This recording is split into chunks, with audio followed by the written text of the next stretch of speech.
नमस्कार दोस्तों। पिछले लेक्चर में हमने स्टडी किया था structure of secondary oocyte means ovum, जिसको हम फीमेल गैमेट भी बोलते हैं, एक सेल भी बोलते हैं। उसका स्ट्रक्चर हमने स्टडी किया था। Today we are going to discuss process of fertilisation. Fertilisation ये टॉपिक के ऊपर क्वेश्चन पूछा जाता है, डिफाइन एक मार्क के लिए, या फिर define fertilisation, explain it steps.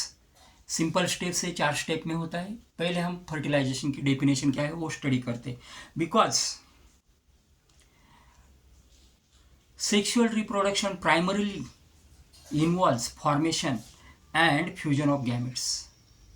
Sexual reproduction में फॉर्मेशन गैमेट्स का इंपॉर्टेंट होता है, फ्यूजन भी गैमेट का इंपॉर्टेंट होता है, और फिर उसके ऊपर से फर्टिलाइजेशन को हम डिफाइन कर सकते हैं। Fertilisation is the process which involves fusion of haploid male and female gamete which resulted in the formation of diploid zygote that is represented by twice n.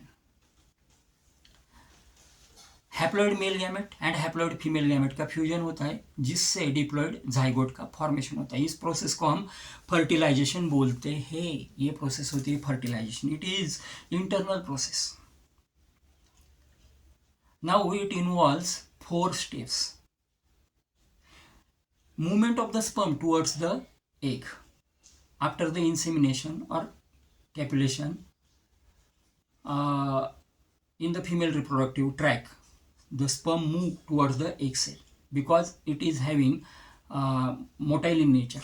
वो मोटाइल होता है, इसलिए फीमेल रिप्रोडक्टिव ट्रैक में वो egg की तरफ उसका movement शुरू हो जाता है। Then entry of the sperm into the egg. Sperm, because sperm जो है उसका जो हेड है उसमें हाइड्रोलाइटिक एंजाइम होते हैं। जैसे ही वो सेकेंडरी oocyte यानी जो एग सेल है उसका जो आउटर मोस्ट कवरिंग होता है उसको हम कोरोना रेडिएटर बोलते हैं, उसके कांटेक्ट में आता है, वैसे hyaluronidase enzyme release and it also degenerate the zona pellucida and vitelline membrane and enter into the egg cell. Zona पेलुसिडाला पण ते काय करतं, त्या ठिकाणी डिजनरेट करतं आणि व्हाइट लाइन मेम्ब्रेनला पण डिजनरेट करून एक सेलमध्ये एंटर हो.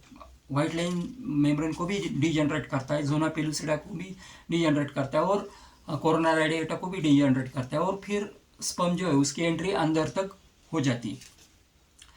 इसी समय पे third step that is activation of the ovum. Ovum भी क्या हो जाता है, एक्टिवेट हो जाता है.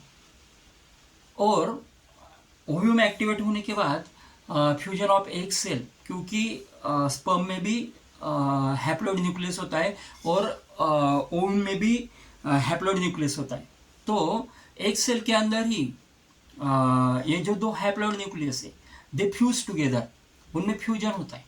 This both haploid nucleus means one from the male gamete and second from the another from the female gamete, they fuse together to form diploid zygote, and this process is called as fertilization. Diploid zygote is diploid zygote is formed by the fusion of the male and female gametes, haploid male and female gamete. So this process is called as karyogamy. This process is called as syngamy.